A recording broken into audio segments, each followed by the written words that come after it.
And there came a day unlike... Wait, no, that's been done.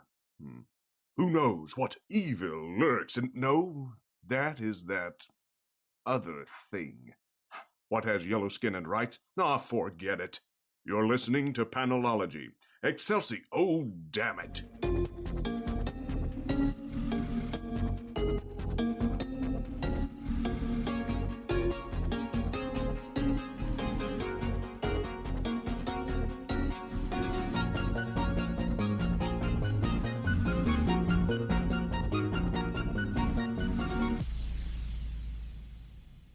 Welcome to episode 261 of Panelology. I'm Alex.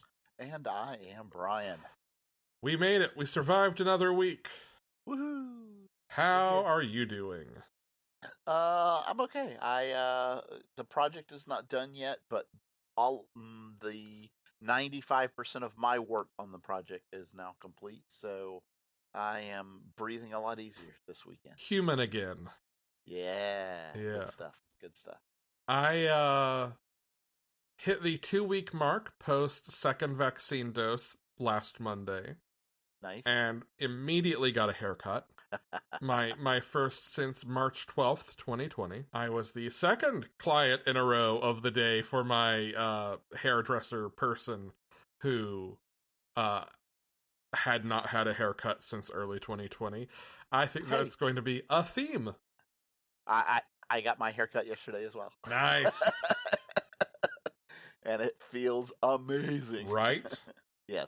I went into the comic shop for the first time in over a year this week. Very nice. And have a root canal that I've needed for a while now scheduled for Monday. Not looking forward to that part of it. Let's talk about comics. Let's do that. Action Comics, number 1030. We have two stories here. The first is the first part of Warworld Rising.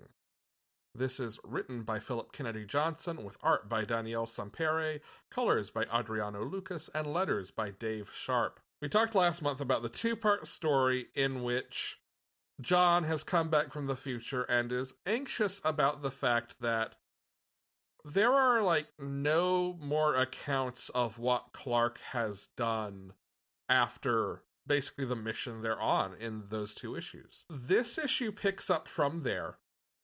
We talked last week about the fact that Tom Taylor is going to be taking over Superman in July and writing about John on Earth. So Action Comics is going to be the Superman book. Or the Clark Kent Superman book. Philip Kennedy Johnson's going to stay there. So this is really setting up what that storyline's going to be, right? Warworld Rising, we have a sense from Future State of what's maybe on the horizon.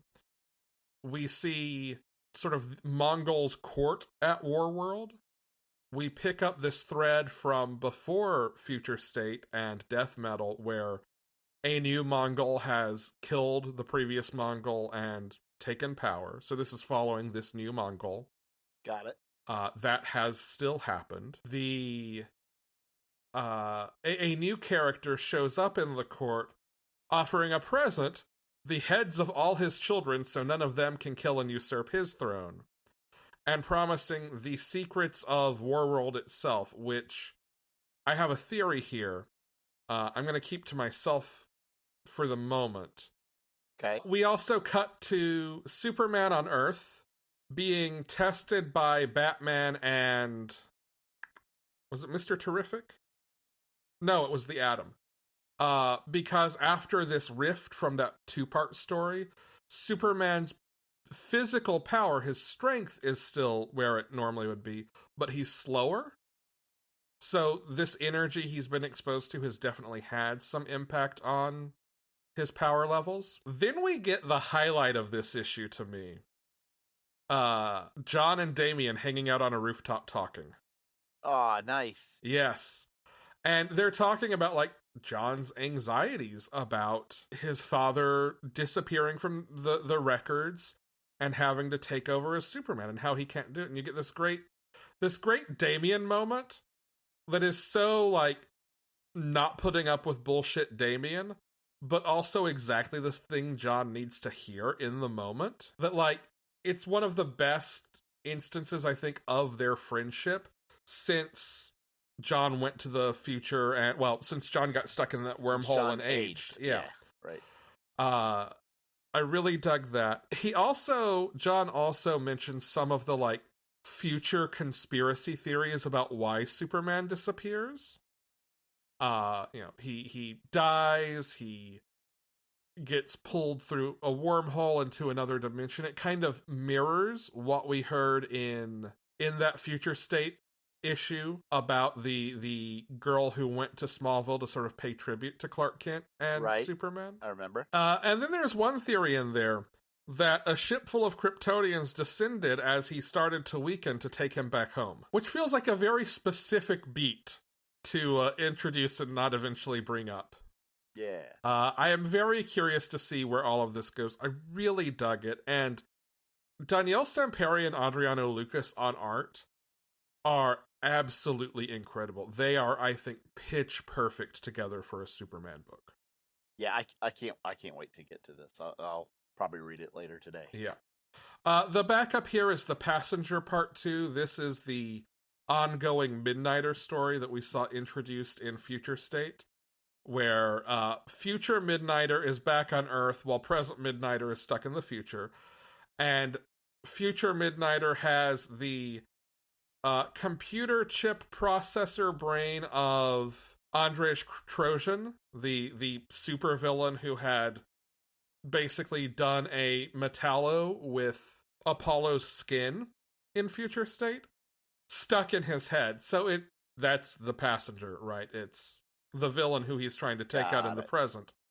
And I really dig the back and forth between the two of them here. It's a lot of fun. This is written by Becky Cloonan and Michael W. Conrad. Art is by Michael Avon Oming. Colors by Taki Soma. And letters by Dave Sharp. So definitely digging Action Comics. Strongly recommend it. Very nice. Let's talk Robin #1 now. Oh, boy, yeah. This is written by Joshua Williamson. Art and colors are by Gleb Melnikov. And letters are by Troy Pateri. What did you think, Brian? This is not exactly what this was weird. In some ways, it was what I expected in that the story that they're setting up was. Mm-hmm. But the way it's being told and kind of the tone they're giving to it I don't think is exactly what I expected. How so? Just in the way that he just completely disappears and no one in the Bat family knows where he's at. Oh yeah, I really liked that opening scene, sort of setting that up. Yeah. I thought that was very interesting. Then then there's the fight piece that was very on brand. Yeah, like there's nothing real shocking there. I think probably the piece that threw me the most was when right after that when he's sitting and he's reading a manga. And like it's kind of like in a kid show, right? It would be the little inset story that gives you the moral of what you need to learn, right? And like I just thought that was super clever and unexpected. Yeah, I like any moment that humanizes and reminds us Damian is also not okay. We are two grown-ass adult men doing a podcast about comic books, so I'm not saying this is inherently childish. That is not my point, but no, the idea that he is a kid who still would like keep a manga in his backpack as he travels and look for comfort in places, that he is human and that he is still like a kid is an important thing I think to remind readers, because it's easy to see him like be hot-headed. Right. But having moments like that remind us he's hot-headed because he's a kid. And as much as the sort of imagined conversation he has in this moment with Alfred talks about wanting to go on the same journey that his father went on. Yes. Like, I think seeing him as still learning, and I think even having him be aware of that and accept those parts of himself. That's what I was going to say. Yeah. I do think the idea of him doing this is partly in him recognizing I do need more experience and more training. And like either consciously or unconsciously kind of following in Bruce's footsteps to do this walkabout, so to speak. Yeah. Right. Yeah. I also love the imagined Alfred being like, "No, I was not okay with him doing this. What are you talking about?" And then we get to when he goes to the island, and I was rather shocked to see some of the a few of the characters that show, a couple of the characters that show up here, and very happy. Okay, let's talk about him. So the three that are on, I think they're gonna come back. I think these are gonna be, because I don't know any of these characters Mm-hmm. that were on the actual boat with him. And the fact that they kind of give them names, and I think they're coming, like Black Swan is one. But then he gets to the island, and Rose is there, Rose Wilson. Yes. And I loved that. And then we get like one of the most anime things of all time in the battle royale that's gonna happen, right? To determine who's the best and who gets to join the ranks of this whoever. Mm-hmm. And then we get Flatline, which is absolutely going to be a ongoing character, right? And recurring. I want to mention one other character we see on here. Was he called Raptor, the Nightwing villain from the early Rebirth run? Yes. Yeah. He's here too, or a sidekick in his mask. Yes. Because I thought at first it was like Hawk from Hawk and Dove. Right. Which would be confusing having two Hawks. Which, come to think of it, was Raptor in Hawk and Dove as well? He might have been. No, that was Kestrel. I thought Raptor was a new character for that night. Yeah, it was. Yeah. Also, I've only ever read one issue of Hawk and Dove. It was the New 52 #1, written and drawn by Rob Liefeld. Yeah. And therefore, I only read one issue. I do like this Flatline character, though. I like the design. Yes, Flatline. So, one of the things that James Tynion has talked about a good deal in his newsletter, and I mention this because, one, I know Williamson and Tynion work together a lot. Mm-hmm. But two, because Tynion is kind of, I think, in a showrunner position for the whole Gotham line at this point, is character design being really important, and how, it's cool to have legacy and iterative characters, but and look at his Batman run so far, introducing new, intentionally designed, visually striking characters is super important to him. And I can see whether or not it's his influence specifically on Williamson. I'm not trying to say that. I can see that same sort of import to Williamson and what he's doing here. Let's get in some new characters. Let's have them be immediately cool looking and give us that visual hook. Especially in the whole Bat lineup, right? Yeah. I almost get the impression that with the Batman Who Laughs and the reception that character had, I think it led to kind of across the line some very, like you said, intentional choices in introducing characters, like Punchline. Right. Yeah. And I mean, Tynion and Snyder have worked together for basically most of the time Snyder has been writing, and the entire time, officially or not, and the entire time Tynion has been. Or at least going back to the beginning of his time at DC. But even if you look at Something is Killing the Children, the Erica Slaughter design is just immediately, it grabs you. Gotcha. And I think that same kind of sensibility, if you look at Punchline, if you look at the redesign work that he and Jorge Jimenez have put in on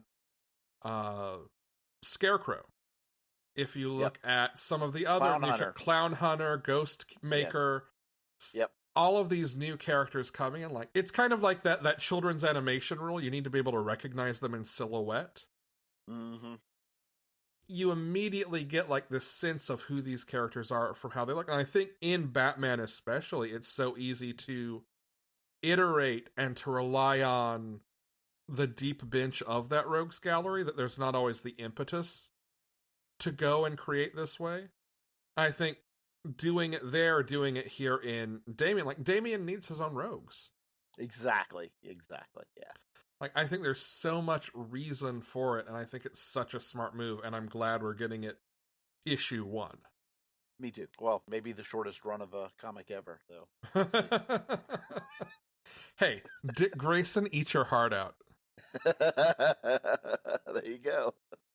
Teen Titans Academy, number 2.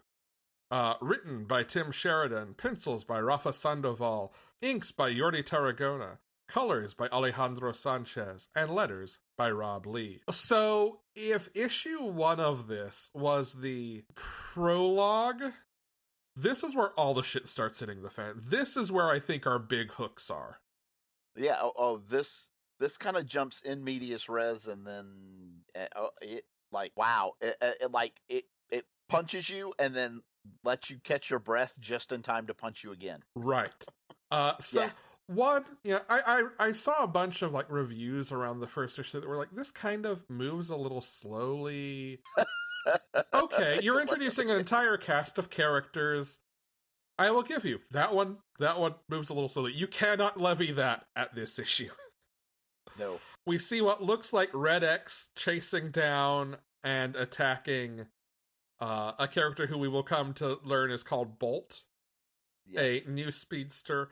I love this character and her design too. Yes, I do as well. She is in a wheelchair, but has prosthetic blades as her lower legs for when she suits up, and she can basically they call her a sprinter speedster.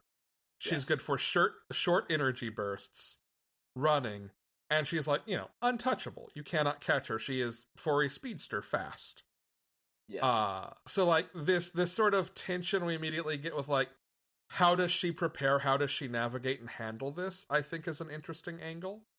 And also just like, she gets some really cool moments, like saving Dick Grayson's ass.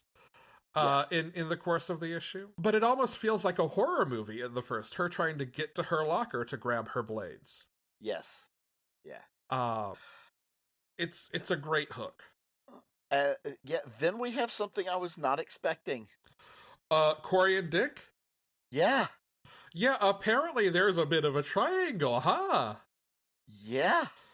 I was not anticipating, like, there was a part of my brain going, okay, well, if he and Corey are running a school together, and he and Barbara are working together in Nightwing, like, I guess he and Corey are over? I guess not. Nope. No, if anything, he's more with Corey, at least right now, than he is with Barbara? Yeah. Yeah.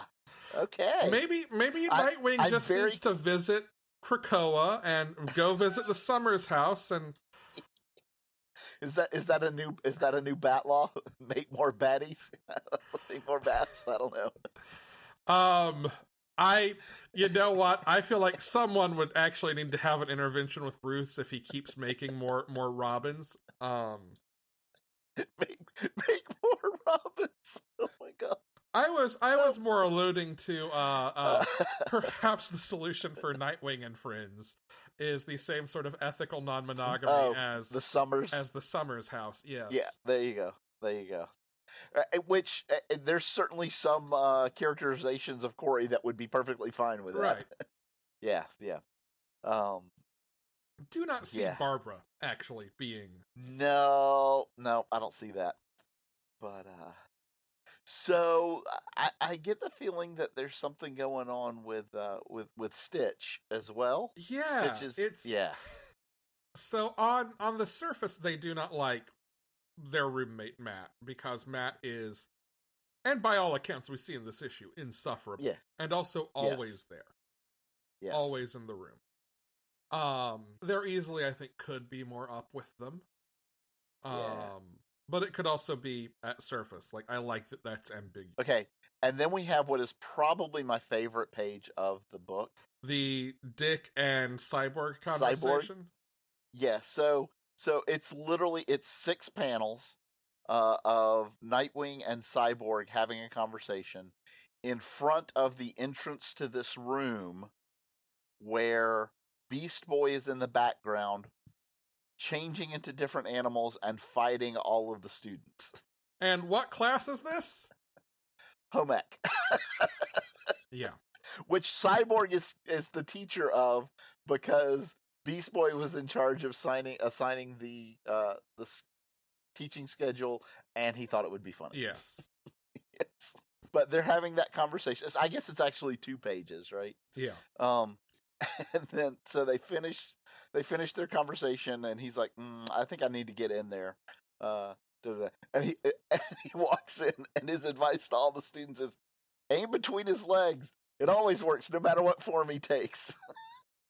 I feel like we should point out that in the course of the Starfire and Cyborg conversations, Dick is concerned about the Red X mask that has shown up and then subsequently disappeared again.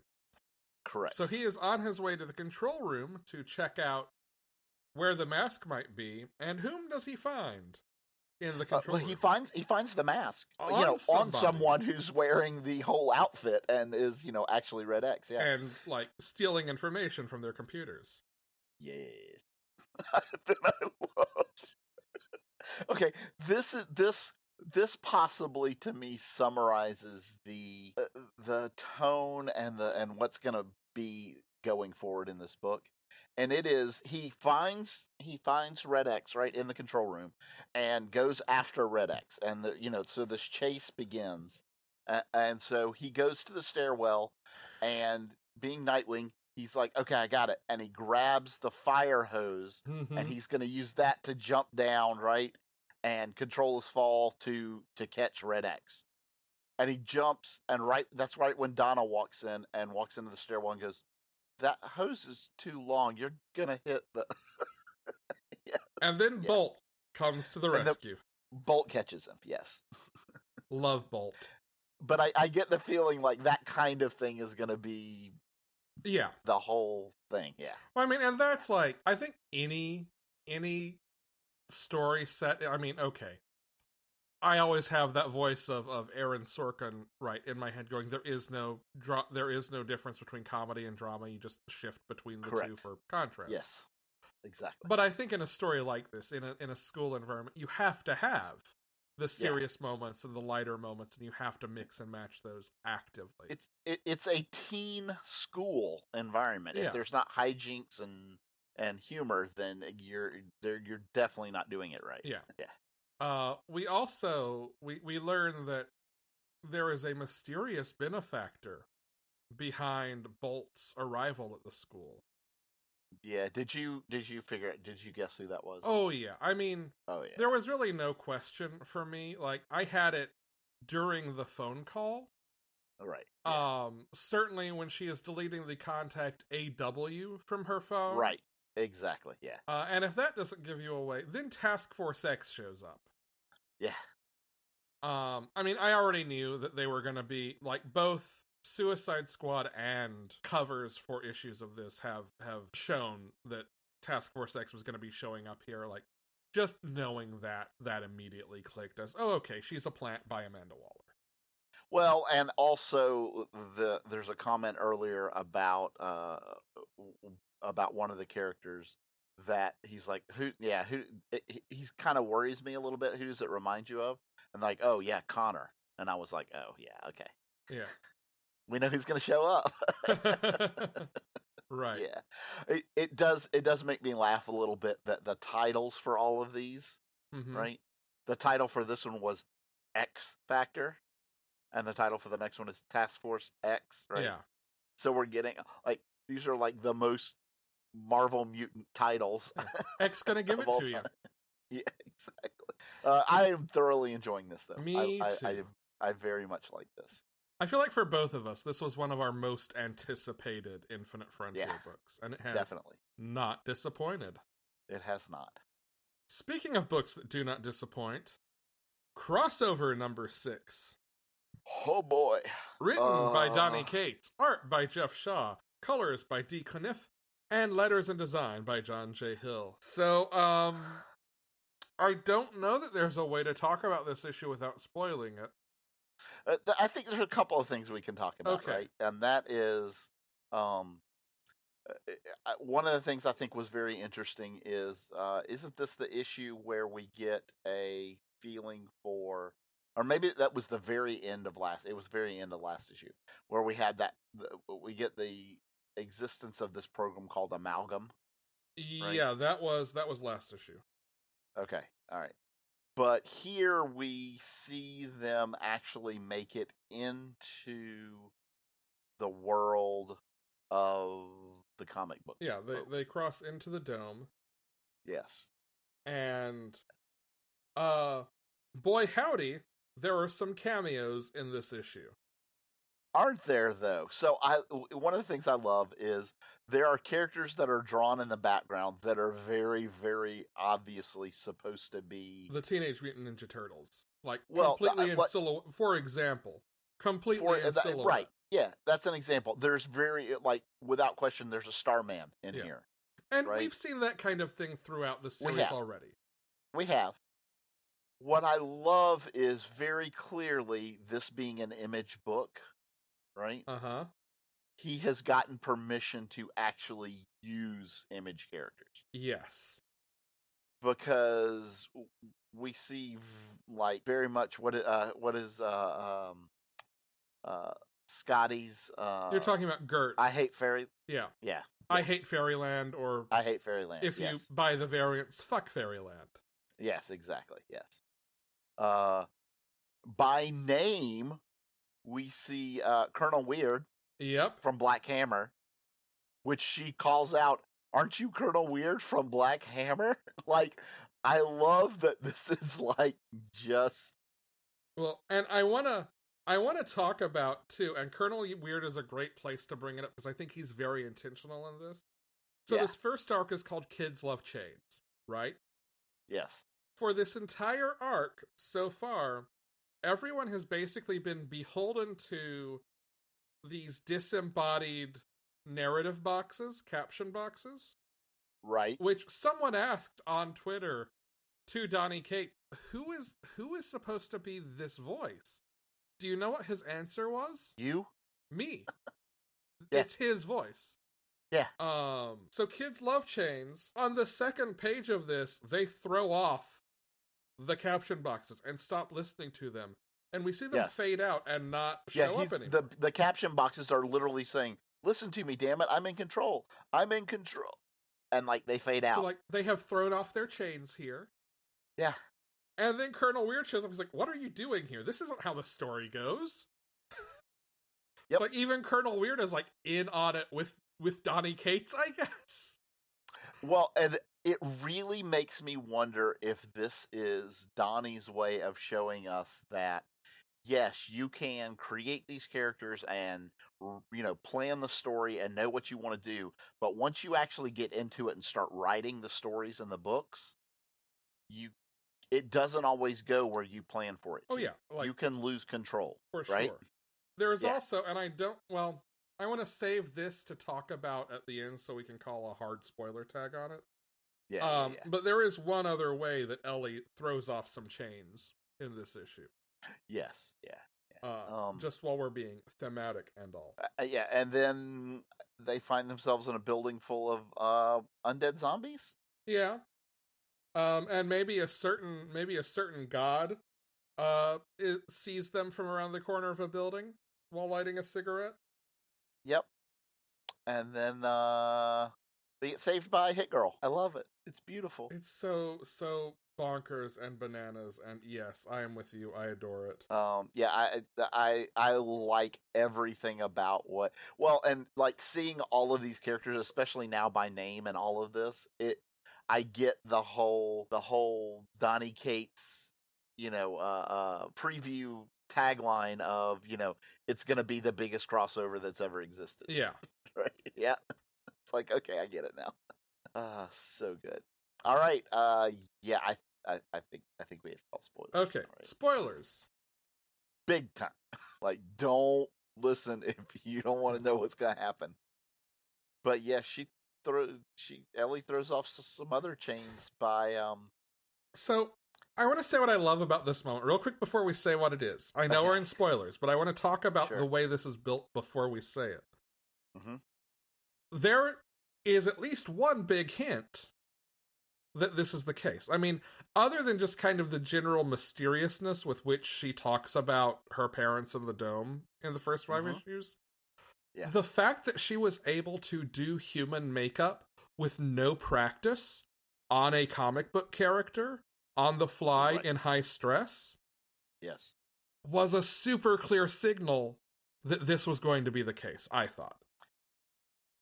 I don't disagree. Like, I don't think I'd call it predictable, but this is definitely seeded and earned. Yeah. The other thing right before this happens that I think is a big clue is when they get to this hotel room, right? She's wearing her Invincible t-shirt with Invincible on it, right? And it's got all of these blood spots on it that very, very much start to look kind of like, oh, maybe it's one of the comic book. It just something about the aesthetic of it made me pause for half a second. I think I went right over it after that, but like I actually saw that when she was laying on the bed. I was like, oh wow, that looked. And then because it's also on her face, right? Yeah. And then she goes into the bathroom to wash that off, and also washes off her makeup, and we find out that she's from the world of superheroes. Yep. She's not from Denver. No. I would also say that maybe the fact that Valifax works for her is a hint. Yeah, I would agree with that as well. Definitely an in retrospect. But yeah, I cannot wait for more of this. I said it after number 1. And it holds true. This is the most me shit that Donny Cates has ever written. You know what? I totally get you there. God, I love this. That's the end. I just love it. Yes, agreed. Moving on then. Brian has spoken. Oh, by the way. No, you spoke. We move on. Go ahead. No, wait. The very, very end, the very last of this gives us the teaser for issue 7. Which is what the picture that I shared with you. Yeah, so I already knew this was going to be a thing. I did not realize you did not know. Way back at the beginning of issue 2, there's this newsreel about, like, all these comic book creators have gone missing. And yes. One of the ones they listed was Chip Zdarsky. Issue 7 is about the missing Chip Zdarsky, written by Chip Zdarsky. With Phil Hester on on pencils, Andy Parks on inks, D. Caniff still on colors, and John J. Hill on design and letters still. So we get a guest creative team for an issue. Cates has made very clear that no, Chip is not taking over his book full time. Yes, no, it's very much an issue. And I gotta say, it's the aesthetic of this. So it's a picture of somebody walking down a road in like a snowstorm, right? And on a telephone pole, very, very much kind of up front in the face of the frame, is a telephone pole with a missing person's poster with a red blood hand. It is the most Dead of Winter looking thing. Like it looks like it came straight out of the game Dead of Winter. You pointed out via text message a detail from this missing person poster. Age 45, very white. Height 5'10", weight 170. Yeah. Very Chip Zdarsky, a.k.a. Steve Murray. Oh, this is going to be some good stuff. I can't wait. Yeah. I can't wait. All right. Helm Graycastle, number 1. Written by Henry Barajas, art by Ramet M. Hondako, colors by Brian Valenza, who co-created this with Henry Barajas, and letters by Gabriella Downey. There's also an RPG in the back of this, written by Tristan J. Tarwater with art by Jen Vaughn. So I did not, just because I was trying to get through books, I did not read the issue, the RPG, in the back. RPG. I didn't go through it in depth. My comic shop did not get its books this week until late day Friday, so I was reading everything yesterday. I did skim through it. And I really like there are stat blocks for monsters, like axolotl themed monsters and things like that. I actually do really look forward to sitting down and going through it, because I think there are some cool things in there. Me too.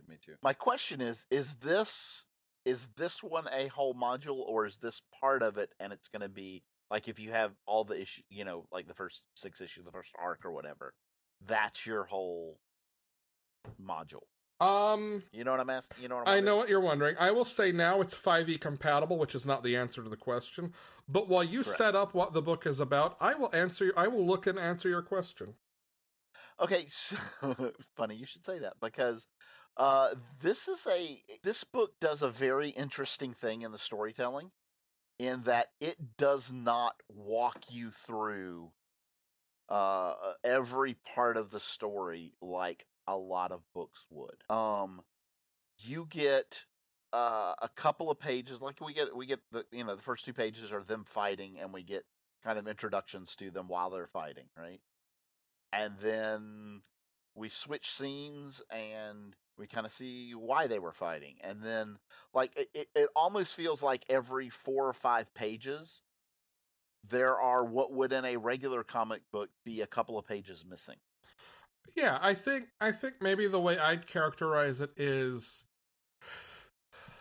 we get a layer of information and introduction, and then we take a step back and we kind of zoom out and see another layer, and we do that sort of sequentially 3 or 4 times, and then the last few pages of the book bring all of those threads together. Yeah, that's fair. It's almost like it's just brushing the almost like highlights, right? Yeah. Like almost like a recap reel. Like, we meet our adventurers and we see them in a fight. We learn that they're not in a traditional, because we get a very traditional looking snowy setting with reanimated skeletons. Yeah. Then we sort of get the next layer as we pull back, and we are in fact in a fantasy version of Mexico. And we learn that, okay, one of their party members has been injured and they were trying to get something to heal him. And, okay, there's actually a rift between the group because some people don't trust that party member anymore. And everyone kind of is talking about going their own way. Then we cut to the court of Montezuma III, and all of these gods sitting around hanging with him, talking through things. And we see like a couple more connections there. Then we get the team heading to go save this baby dragon that they had kind of been arguing about saving in the last set of pages where we had seen them. They get surrounded. We visit the court again and learn more about the court and its denizens. And then we sort of see a couple of members of the court show up, find the team, and realize they all need to work together. Like, it's very structured, I think, in that way. It Exactly, yeah. And then can I say just how much there's a couple of these characters that I absolutely already love? Yeah. Yeah, like Vola. Vola is excellent. Yes. She is what would have to be almost described as like a half-orc warrior, right? Yeah. She's beautiful. And then Oscar Frostbeard, who is so unlike what you would expect from a dwarf. Right. Just in attitude and everything else. Yeah, just, yeah. My favorite character description in here, Fang. Bad ideas, boy. Bad ideas, boy. Yes. Oh my. No, this is going to be very, very interesting. Okay, and then as if all that's not enough, the art in this is. I was about to say we have to talk about the art. Yeah, we do, because it is a almost painted look, but not quite. Yeah, it is. You know who it reminds me a little bit of in the way the textures are done? A little bit of Stepan Shadek. Okay, that's not where I was about to go. Maybe somewhere. But do you see what I'm saying? I definitely do. I was thinking, if you think of like Jerome Pena and Dean White's work in Seven to Eternity. Yes. I think aesthetically it's got a similar vibe to that. Very, yeah, that I very, very much see. And it's that same thing where it's not, it's almost, the colors look, it almost looks like painted, but Mm-hmm. it's not quite, right? I Yeah. said aesthetically. Stylistically. Aesthetically, it's very different, and that's by design. Yeah. Aesthetically, it is inspired by Mexican mythology, Aztec That mythology. that is a better description.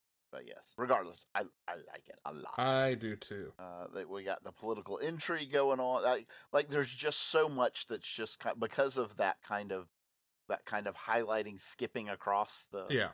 the point.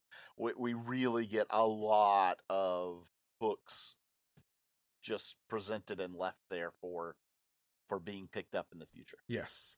Yeah. So to answer your question, Mm-hmm. the D&D module in the back Okay. is one complete arc of a larger campaign. Okay. So it ends with a you get back to town and then it'll keep going, I imagine, across the next 3 issues. Very cool. I do too. I like very much. Shadecraft #2. Written by Joe Henderson, art by Lee Garbett, colors by Antonio Fabella, and letters by Simon Boland. We get another layer in this story as well.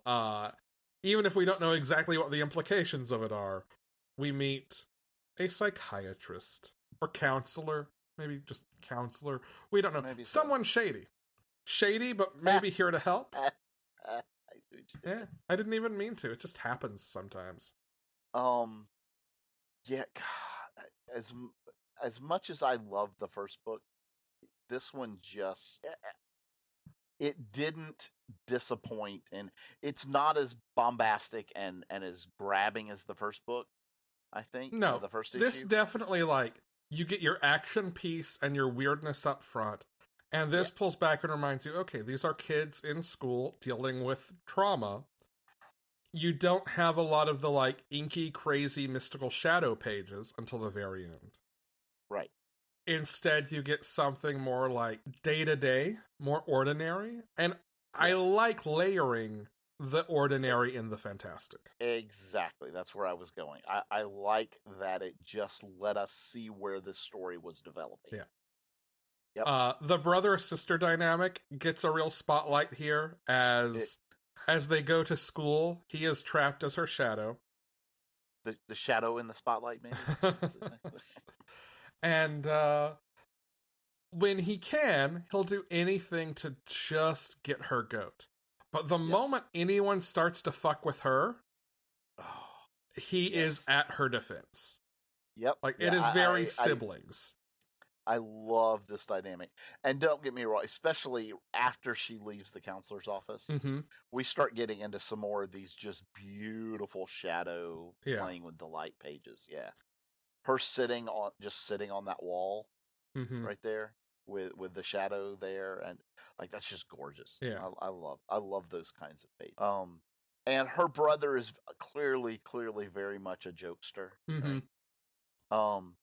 But then at kind of towards the end, he's like, okay, how hard has it been for you guys with me like this? Take me home. I need to see. Yeah. And he sees like what they've had to live with him being in a coma. Like the mom has to watch him every day. Yeah. And like it just, it really, I think, hits home with him. And then we kind of get what is obviously the resolution of this particular issue. Right. Which is definitely setting up more, because clearly there are other people who know what is going on. Whether they are here for good or nefarious reasons, we have no clue. Got no idea. But then we get that very last page is another one of those big, huge, inky, shadowy masterpiece pages. Yeah. I love it. Me too. M.O.D.O.K Head Games #4, The Last Chapter. Written by Jordan Bloom and Patton Oswalt. Art is by Scott Hepburn, colors are by Carlos Lopez, and letters are by Travis Lanham. We get a family reunion. Huh. We do. There's a couple of things that happen here that I really, really like. For the most part, it is 100% a wrap up to a mini series that is a underused character in one of the big two universes, right? Yeah. And it's very much as expected. Did Like it's just it had that feeling of this is exactly how you wrap up a miniseries that involves somebody like M.O.D.O.K, right? did you read the letter at the end of this? I did, and I'm gonna get to that, Cool. right? Um, but one of the things it does right at the very, very end is give us a little bit of a twist on how some of the resources that were provided to M.O.D.O.K get used Mm-hmm. to give us a whole new what am I trying to say? A side to M.O.D.O.K that could be used in the future. A whole new side of a personality, Yeah, right? a new Of the facet. character. A new that's the word I was looking for. Thank you. A new facet to be used. Yes. And I really really enjoyed that. Yeah. Um and then I turned the page and read the back matter, and I'm so glad. It's so weird how sometimes we choose to read the back matter, and sometimes we don't. I mean, for both of us, I think when I have the time, I do, but sometimes for whatever reason, it just strikes me. Yeah, And I think for me it usually is one of a couple of things. If it's a first or last issue, uh-huh, I'm probably more likely to. that's fair. And then also just if the issue does something different, then I will. Part of it I think is on an editorial side, like how do they present that? Is it an entire page like this Right, was, or is it a little longer section in a letters column? If it's a little right. longer section in a letters column, I'm probably a little less likely to read it. That's fair. But if it's Yeah, a whole page, I assume there's a reason for giving it for that doing extra it. space. Yeah. But I'm so glad I did because it's Jordan Bloom and Patton Oswalt talking about. I love it. That starts with why M.O.D.O.K, right? I love their comparison here because it sounds bananas and is It also does. perfect. I love this. It says, uh, you see, M.O.D.O.K is a lot like Batman. The statement that's probably never been uttered by a single human being on the planet, but hear us out. Yeah. Like that caught me, right? That's what I think. That's what caught me and got me to actually continue reading here. But it's like this statement is, Batman can be fun, a fun, campy Adam West. Batman can be a gritty Frank Miller. Batman can be an Oscar-nominated prestige film, or it can be a kid-friendly Saturday morning cartoon. And like that, M.O.D.O.K can be all of these different kinds of characters. He can be a ruthless killing machine that is about to end the world that the Avengers have to deal with, or he can be the character that was in Gwenpool.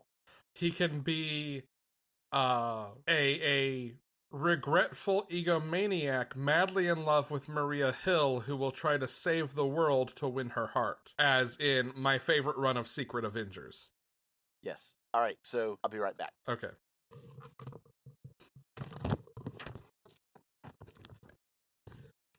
All right. Welcome back. Thank you. Because I now get to do for Alex something that he has done to me in the past, and I never get to do, and I can't wait. Are you going to try to backlog me? No, no, no. Are you going to try to present me with news? I have something for you, Alex. Oh? It's your Christmas gift, and because of COVID and other reasons, did not come through, but now is absolutely the perfect time that I have to virtually give it to you, and then at some point but you have to know what it is right now. Okay.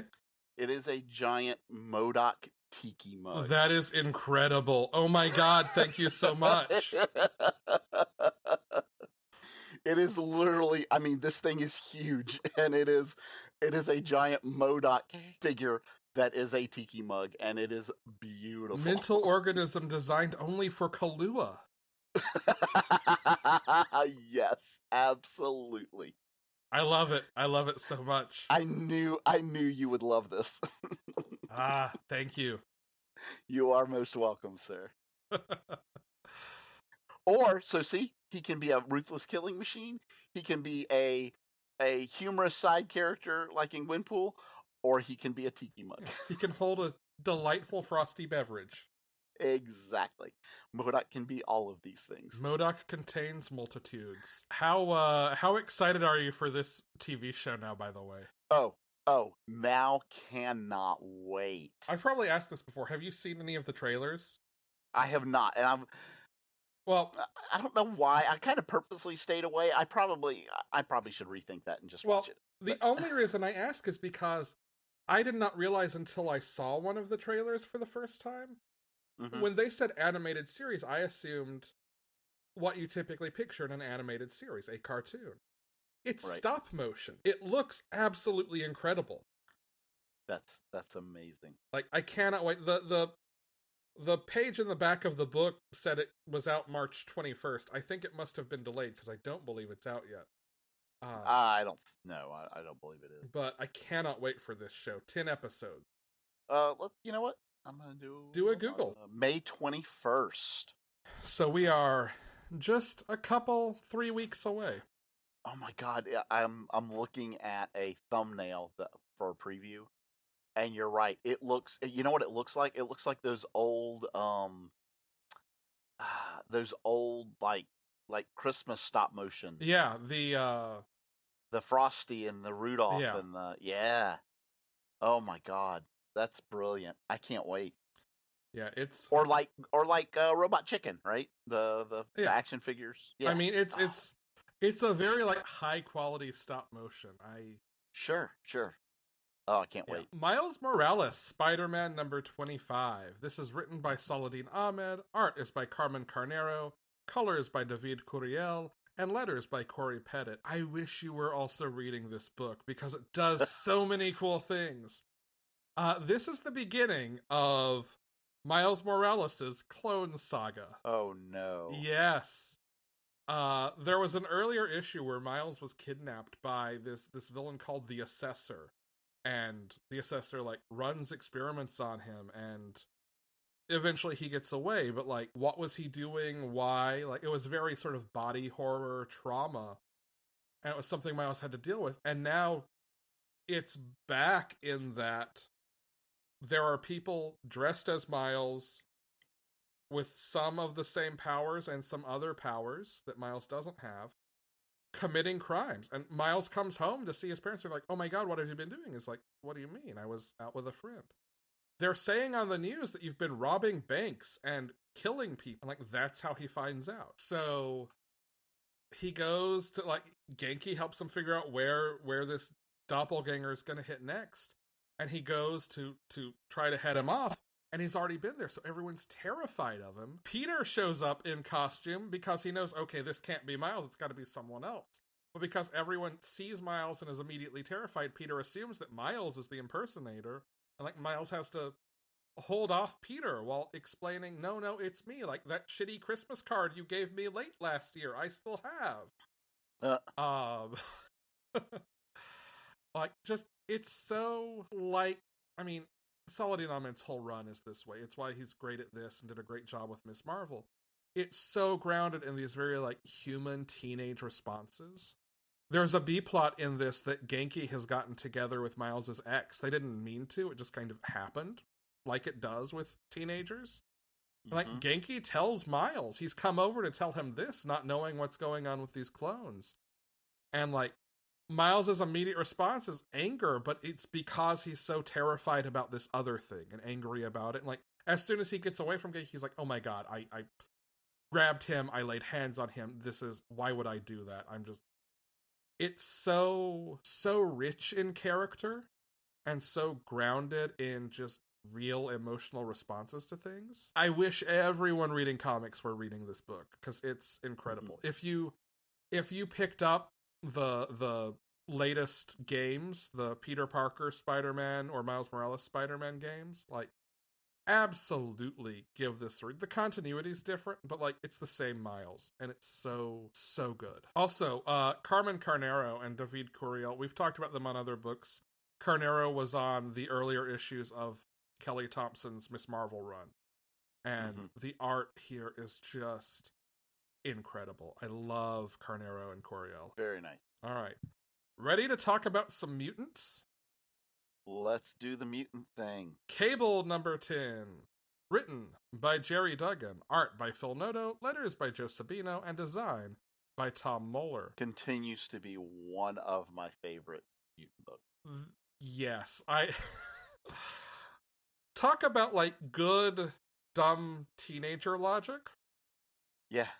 Cable, like, you get these flashes of, like, okay, Old Man Cable would absolutely do this. Right. And here's the dumb teenage version of that. Cable is going to break into Professor X's chamber to steal Cerebro Cerebro. Yeah. so that he can track down Strife. And Emma's like, yo, what up, Cable? Why are you doing something this dumb? You're better than this. You don't need to go back to the future. And also, your dad is like in charge of our military force and is one of the best at what he does. Why aren't you talking to him about this? Oh, right. Yeah. Like, oh my god. Yeah. And then 100% teenage fashion right after that is, thanks, Emma.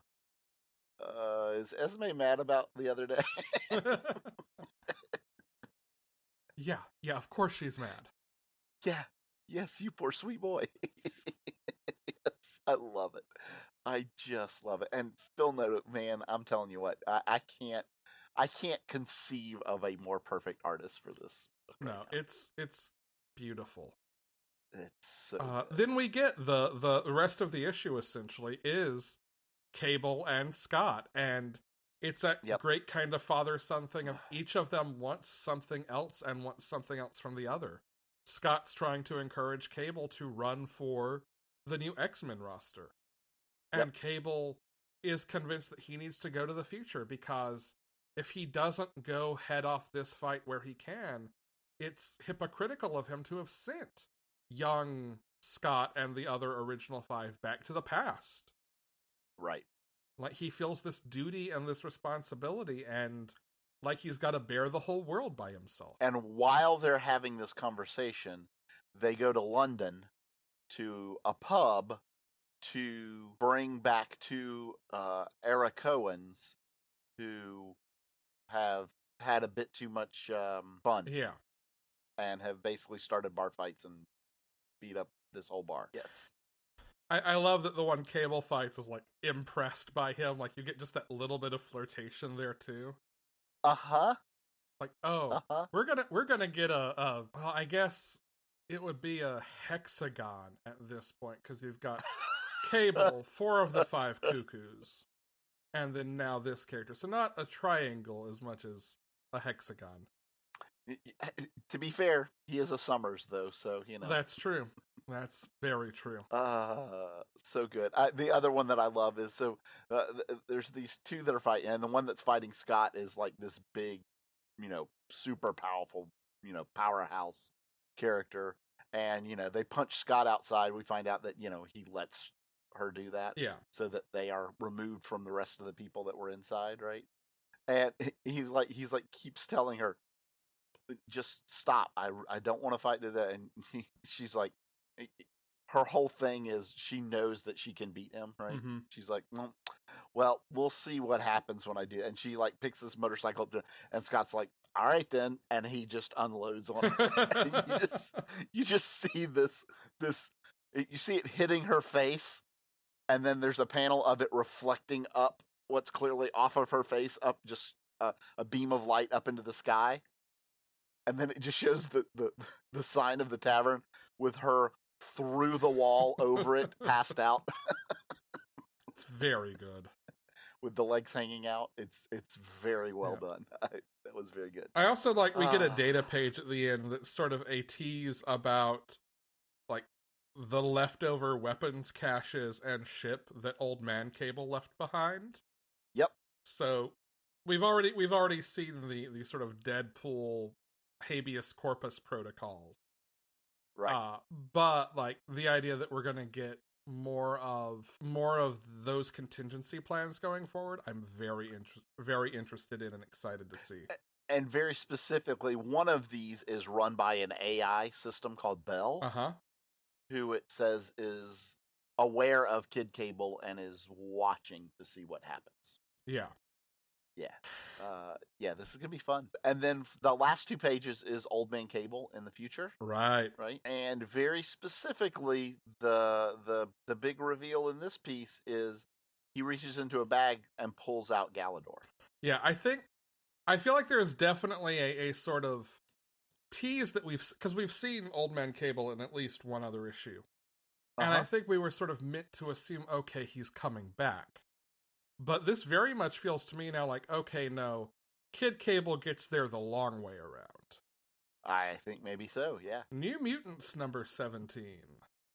Written by Vita Ayala, art by Rod Reese, letters by Travis Lanham, and designed by Tom Moeller. This is, what, our third issue of Vita Ayala's run? I think so. And there are some pieces coming together in ways that I did not expect yet and that are surprising to me.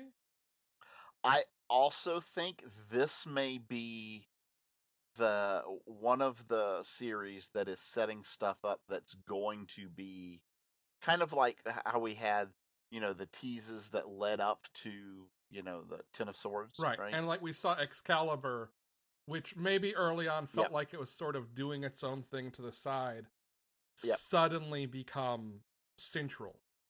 Yeah, and we kind of saw some other things leading up to what we now have as Way of X, right? And Reign of X coming, right?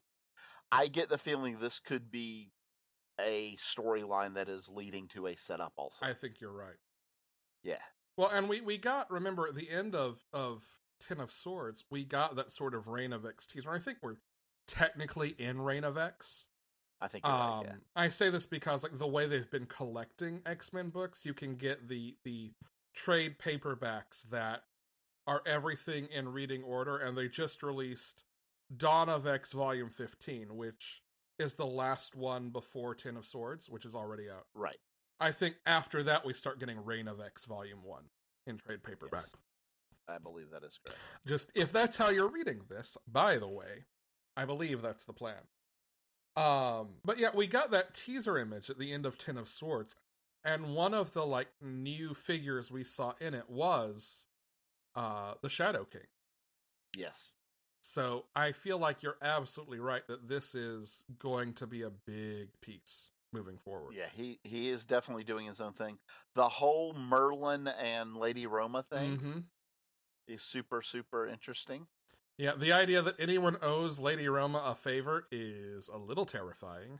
A little bit, yeah. And I love. And we did get one answer that I was very, very relieved to see. Yeah. And that is that Jonathan is alive and well on Krakoa. Yes. Thank you. Yeah. Thank you, Vita Ayala, for giving us this peace of mind. Yes. I actually messaged Jen about that when I hit that panel. So how do you feel about this Wolfsbane Shadow King scene? From a reader standpoint, I think it's super awesome because I think it's going to present some very interesting story. Mm-hmm. As somebody who, grew up with New Mutants and the original Wolfsbane, I'm super, super sad for where I think this is going to take Rainey. Yeah. Yeah. What are the odds that he's on the level? Like, there's zero chance, right? I'll be honest, but there's a very small part of me, like a 2 to 5% part of me, that says, but yeah, what a great twist it would be for him to actually be on the level. Yeah. And this to be something else, right? Like, I can't let myself believe that that's the case. I know. But it's that same voice in my head that when I finished Final Fantasy VII Remake was like, spoilers for that game, maybe, jump forward 15 seconds. But what if Aerith lives this time? Mm-hmm. Like, is it probable? No. Does it open the door in a way where I can't rule it out? Actually, yeah. Yeah, right. Yes. I very excited for this book. God, all the X books, they're all so good. Yeah.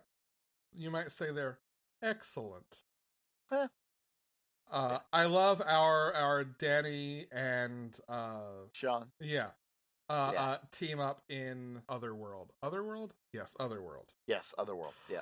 There are like 3 different books that I am reading right now that all take place in Otherworld, and I recognize it's just part of Arthurian legend. But I always have this moment of, that's the right thing, right?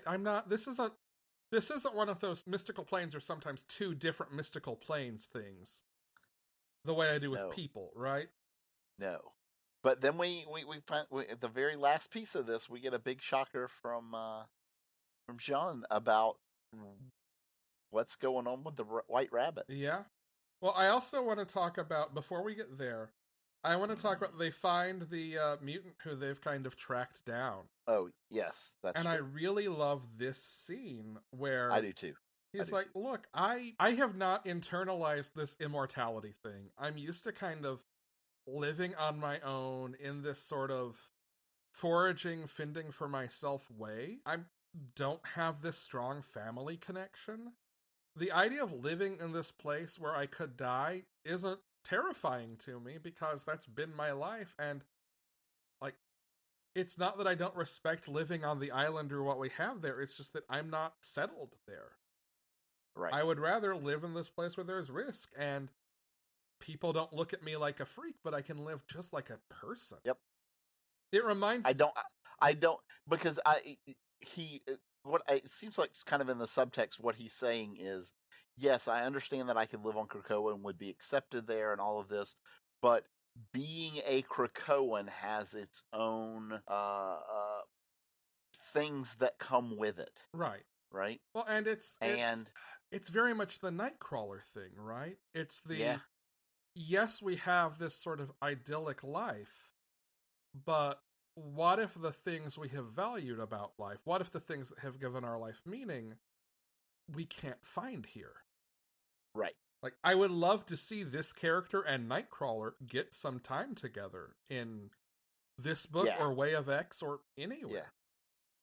Well, essentially what he's saying is I don't have to be Krakoan, I can just be me. Yeah. Right. Nobody gives me a second look unless I wave them over, then they come over. Right. Yeah. And so they're like, well, okay, but he's like, but thank you for coming to find me and showing concern about me. I loved that. Yes. Like he wasn't mad about it. Like it was just like one of the most healthy, wonderful things ever. Yeah. Yes. And like he agrees, I'll check in regularly. I'll check in with you guys. It's this great, like, okay, cool. We look forward to hearing about your adventures. It's like that's their side of it. And it's and so he said I've kind of taken it on myself to map Otherworld because I think that would be cool and useful. Yeah. Yeah. It's like, oh, yeah. Honestly, Brian, I want that comic. I know, right? Like, could this be like the most healthy mutant that's ever lived? Mentally healthy? I mean, right? It's either him or Honey Badger. Yeah. Yes. Yeah. Like, I also appreciate just kind of the body positivity angle of this book. Like, we get a couple different flavors of that here. We do. Like, very much selfhood and how you view yourself and how society views you are themes in this book going forward for the last since Vita Ayala took over. Yeah. And I think it really helps make this book stand out the degree to which it's about that. So good. Then we find out that the rabbit that has been with them, this manifestation that's kind of been guiding them, Sean reveals that it's her it's a manifestation of her from her brother. Yeah. Who is inside of her. And she thinks she has a solution to allow him to come back and be a separate person again. Yeah. Which is, it makes sense, but I never would have gotten there. Like, I would not have connected those dots. He possessed her and wound up, like, merged into her. So if you want to bring him back, how do you revive a dead mutant? Kill him.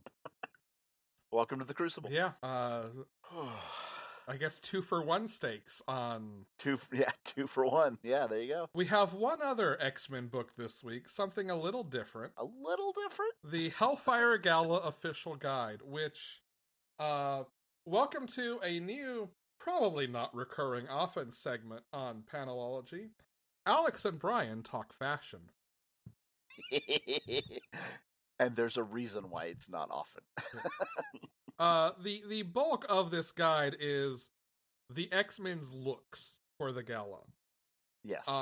And it also does a really nice thing in the beginning. Tells us the 12 titles and issues that make up the gala event. Yes.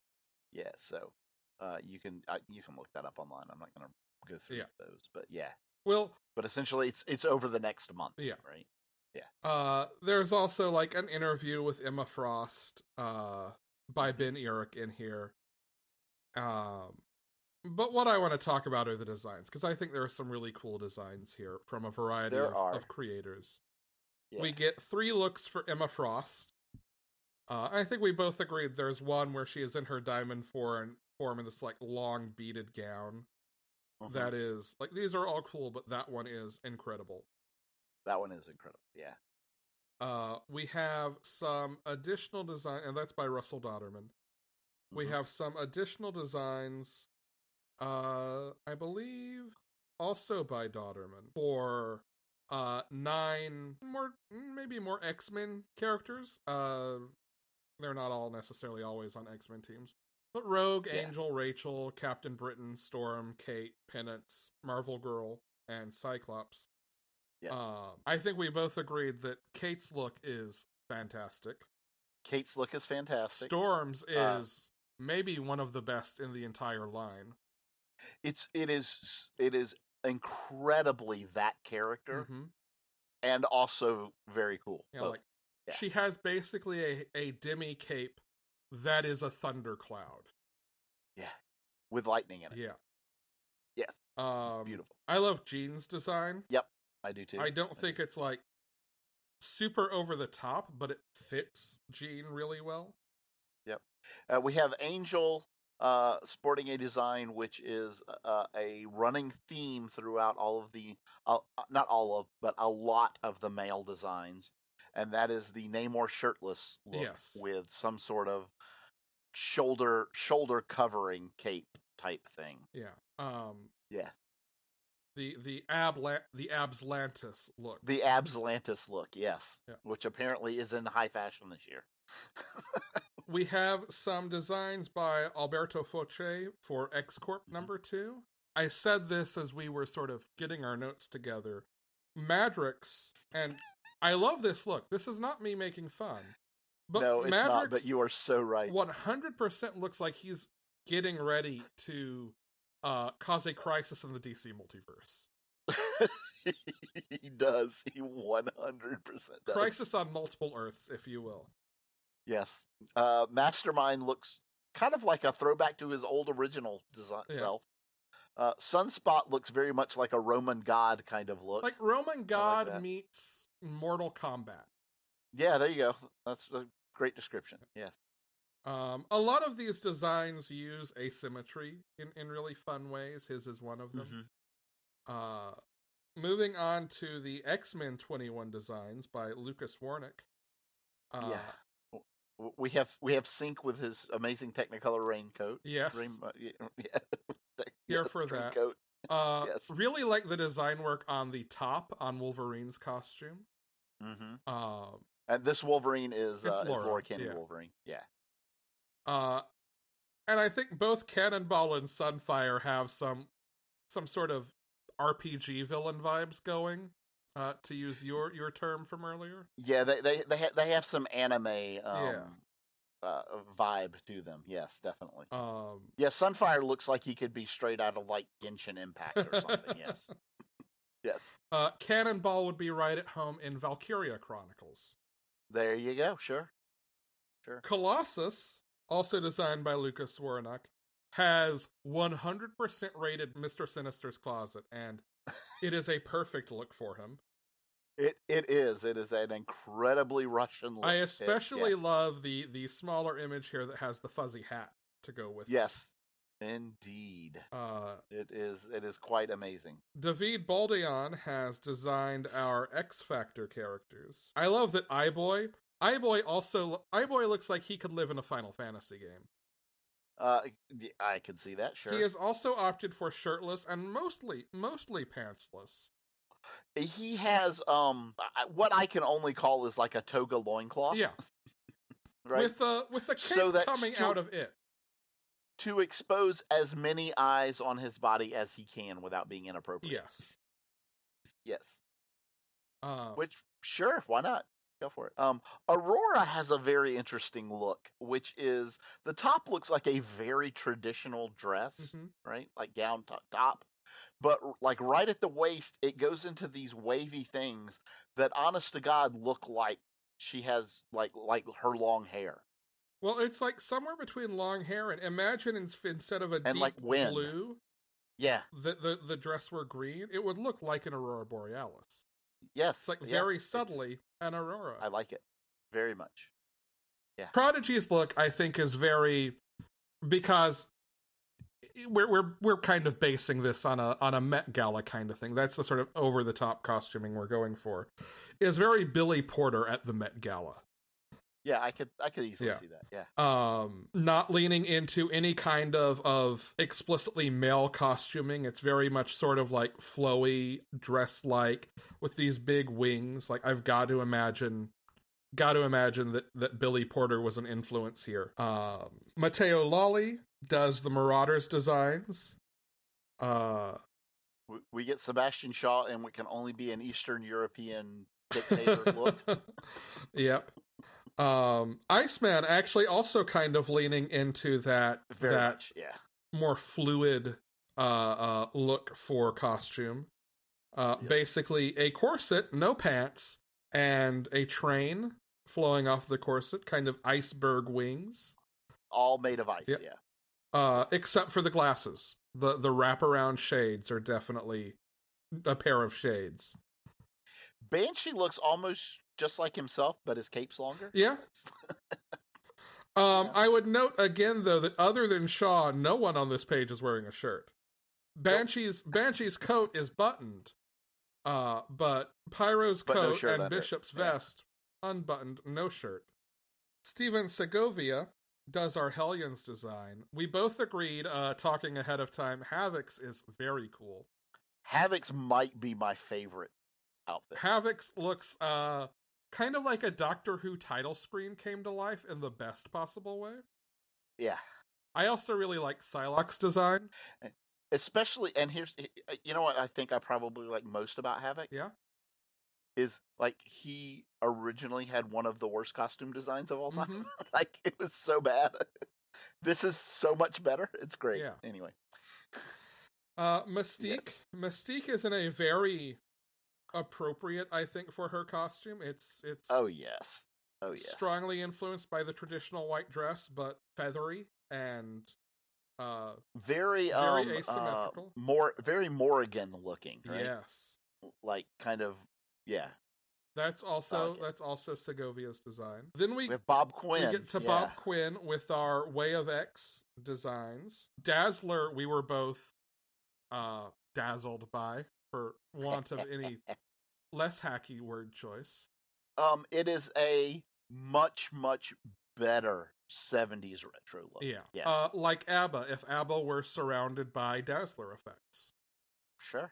We get Loa in a very, very, very cool designed dress. Yep. I'm not super familiar with Mercury, but I dig the look for Mercury. This kind of like, I do too. The sort of rainbow soap bubble thing on top of silver. Mm-hmm. I love Nightcrawler. Nightcrawler is just, yes, he is. I mean, he's straight out of the Three Musketeers, right? But, Nightcrawler version of that, yes. If I were Nightcrawler, this would be my new day-to-day wardrobe. We get Pixie in a beautiful black dress that highlights her wings and her pink-purple aesthetic hair and wings, yeah. Yep. Our New Mutants designs are by Alex Linz, and Warlock is still just very Warlock with a bow tie, but let me tell you, a bow tie. I love that. That's perfect. Like, what would Warlock do? And a split part hair right down the middle. Yes. Part his hair funny and produce a bow tie. Because bow ties are cool. Yeah, bow ties are cool. I love Mirage's look here. Yes, Mirage. I like this. I like the blending down to that gray. Yeah, I think that's really cool. And the tiara piece with the sort of rough cut gemstones. Yep. Magic's is very cool and I think very character appropriate. It's very, very magic-y. It's like she's wrapped in flame. Mm-hmm. It has these floating decorative horns. She's got Hellboy horns. Yes. She got, there you go.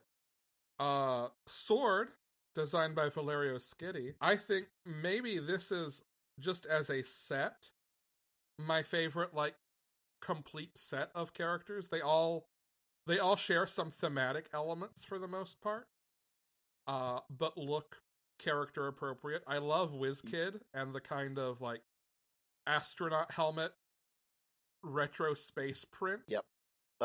Magneto is in what I could only describe as futuristic, capitalistic entrepreneur. Yep. Yes. Frenzies is very good. I love the sort of just wrapped bands of fabric. The lines in that dress, I think, are very, like, to be just wrapped pieces of fabric, the lines, I think, flow really well. You get Very that sort cool. of X belt buckle, but then the X motif extends out in those lines. And she is the first one that her nails are very noticeable for. Yeah. Yeah. Cora of the Burning Heart. You have the, like, almost like an open flower, exposed burning heart, and otherwise just a very sort of futuristic skirt. Like ultraviolet or Fifth Element kind of look type thing. Yeah. Like, all of these kind of feel like they're inspired by different pulp design aesthetics, right? Yeah, I'll go with that. But with enough, like, common elements to feel connected. Then we have Manifold on the next page, also Valerio Schiti. This might be my single favorite design. This is really cool. Yeah. Like, I love this idea of sort of those Einstein space warp gravity maps as piecing around his shoulders. And somehow is able to go with a headband. And I don't know how that works, but it does. I definitely think that works, yeah. But then sort of the repeated circles that you have over the collar as sort of pauldrons, you have around the wrist, but then you have almost like an infinity symbol wrapping around him, except they don't connect, they just touch. Like holes in reality, like he's reaching through space. Hey.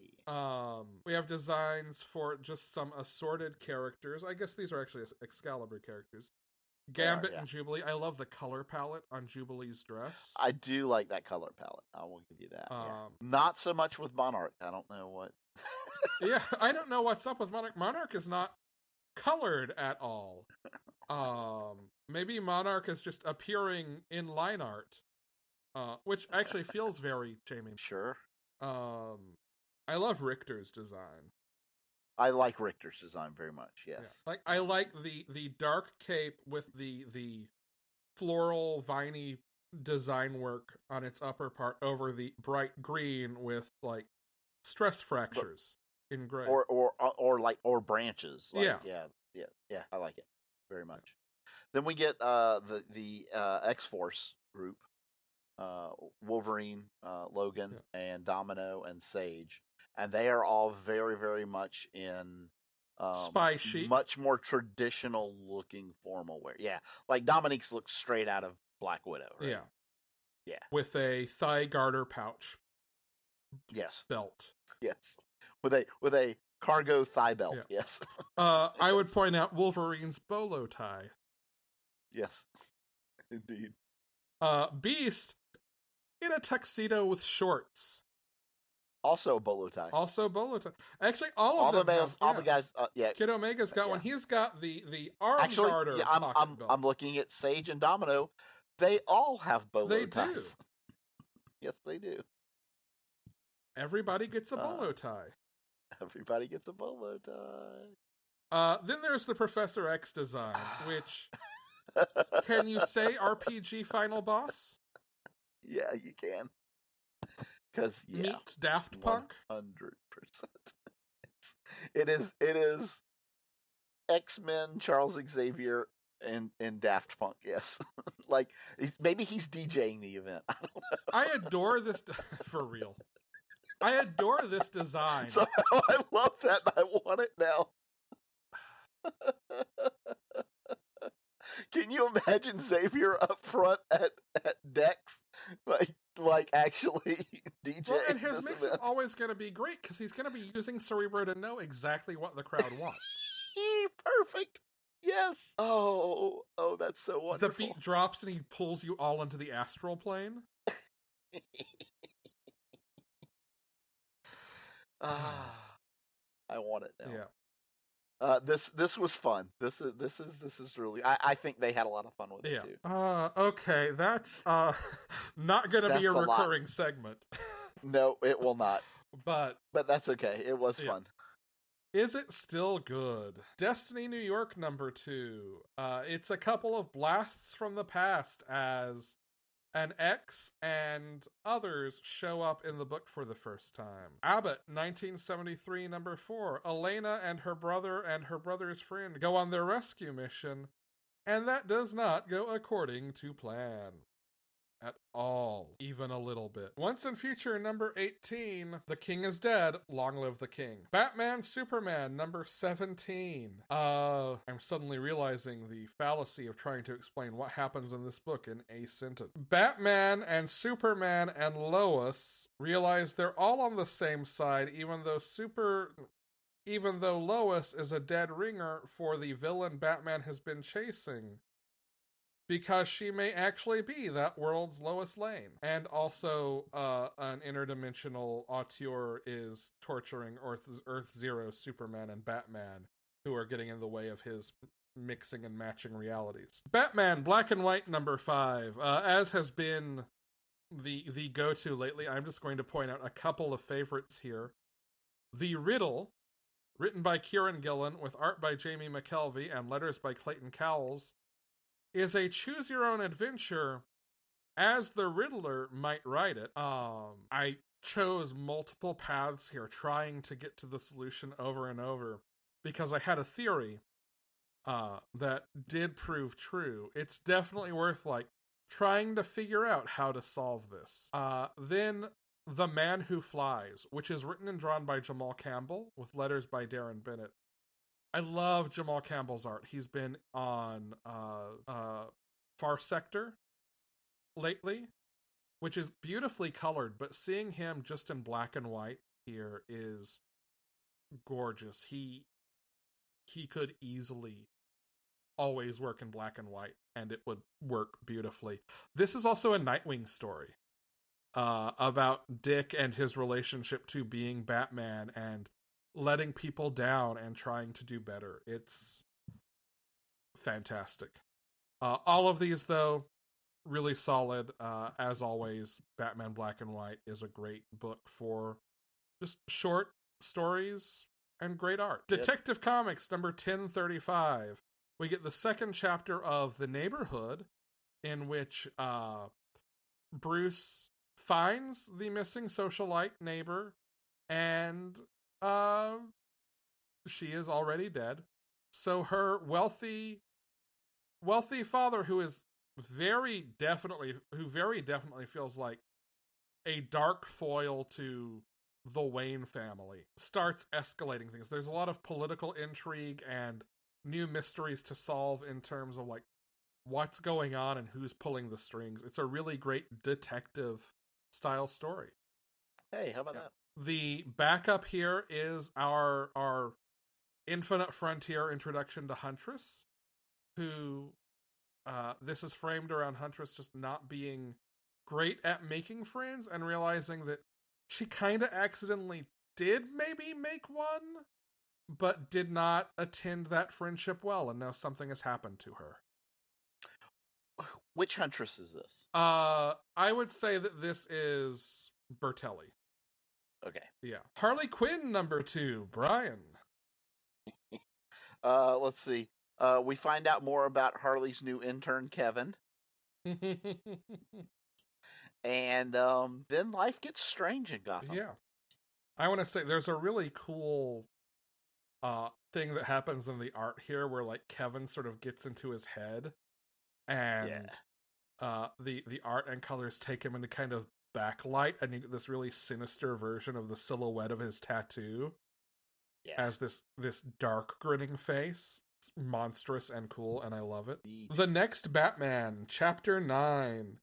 We get the fallout of last issue's revelations about what it is that Jace did in the past and kind of how monstrously Lucius handled it. Bitterroot number 12. After the sort of reintroduction and new status quo that we explored in number 11, this issue massively shakes up the status dynamic, or the status quo in the Sangare family, in more ways than one. The Department of Truth, number 8, asks the question, how do you reset these major world changes created by people believing conspiracy theories? And answers it with, magic. Come see how. I cannot wait to come see how. Beta Ray Bill, number 2. Beta Ray Bill doesn't mean to build a team. He would rather not have a team. But he gets a team and then goes to, well, hell is a different thing, but Musfa Hell feels like what we normally mean when we say hell, so that kind of hell. Gonna get dark before it gets better. Also gorgeous. Black Widow, number 6. Black Widow meets a young pickpocket who tries to steal her wallet. Bad decision. And decides... Which she points out to her. That's your flaw. You need to pick better... Yes, actually. Better targets. Yes. Yeah, I did. I read this while we were going okay. through. So, yeah. Damn it, Brian. We could have talked about it. But maybe is going to develop a new habit of picking up orphans. I was going to say, my one line would have been, Natasha and Yelena are maybe making a not Red Room? Yeah. Fantastic Four, number 31. Maybe if you and your best friend are having friendship issues and there are things that you're not ready to say yet, going to a dimension that makes your thoughts manifest around you is not a good way to work through things, Reed. Silk, number 2. Brian. Bad sauna, bad therapist, and bad kitty. U.S. Agent, number 5. I guess John Walker is not the only fucked up person in his family. Shadow Service, number 7. We learn how Gina originally met Edwin and see where her relationship with him stands in the present. Witchblood, number 2. Brian. Wow, let's see. We get what may be one of the most interesting takes of a musical covered montage of an attack. You know how they do the attacks where it's just the musical overlay. Yeah. You don't hear anything. I didn't know you could do that in a comic book, but apparently you can. I love that scene so much. It's one of my favorite things from these first 2 issues. Yes. And maybe justifies the existence of Alan Jackson's Chattahoochee. Maybe. Fair enough. Certainly the strongest case for it. This week's books. First up is Eve, number 1. This is written by Victor Laval. Art is by Jomi Young. Colors are by Brittany Peer, and letters are by World Design. This is a mini-series about sort of a young girl traveling through a post-apocalyptic world.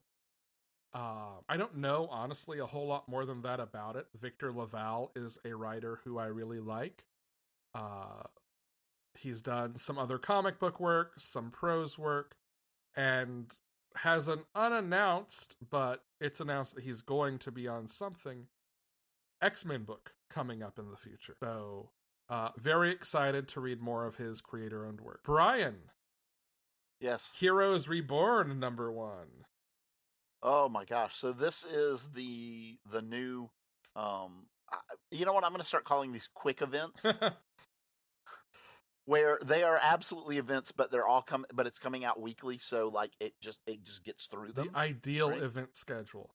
Exactly. Let me talk about how much I love the structure for this. We get an issue every week for 7 weeks. Uh-huh. We get a one shot at the end of that ties everything up, and then in each of the middle 6 weeks, we get 1, maybe 2 one-shot tie-in. Yep. That's it. There are That's the no whole thing. other ongoings that you have to read that tie in. In fact, a lot of them are taking a break during this. Yeah. It's just quick, clean, wham, bam, done.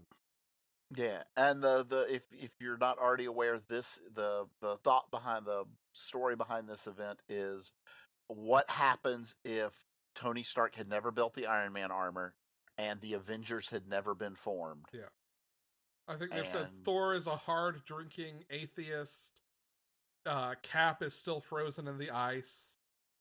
like it is the ultimate what if. Yeah. Well, especially Right. in that, like, you have the Squadron Supreme instead of the Avengers, which basically Correct. means you have the Justice League instead of the Avengers. Uh-huh. Exactly. Yeah. And oh my God, have you seen the Art Germ variant cover? Uh-huh. I did a double my take when I saw it God. at first because I was like, Superwoman? What? Oh, gorgeous. God, I can't wait. Yeah.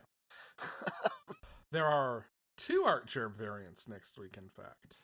There's one Yeah, for yes. Batman with Miracle Molly. I know. I've got that coming too. Speaking of good character design work, Mm-hmm. Wind returns. We get the beginning of the second arc, written by James Tynion IV, art and colors by Michael Dialynas, and letters by Andworld Design.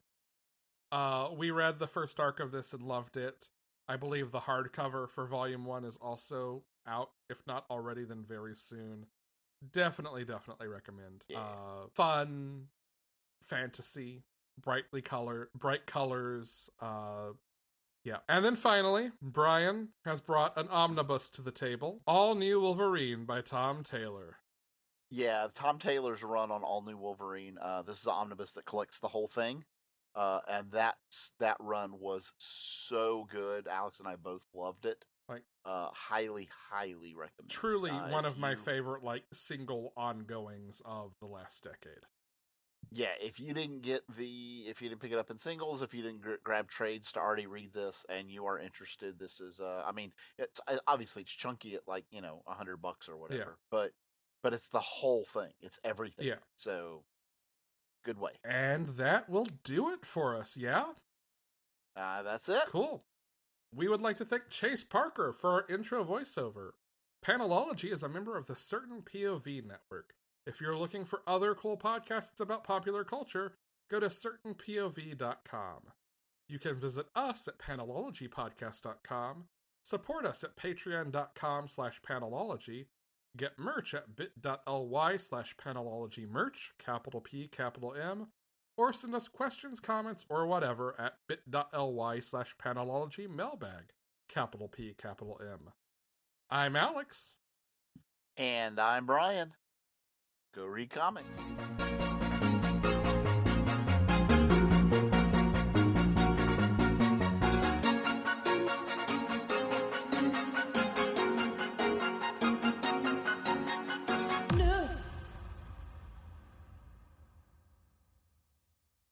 CPOV. CertainPOV.com.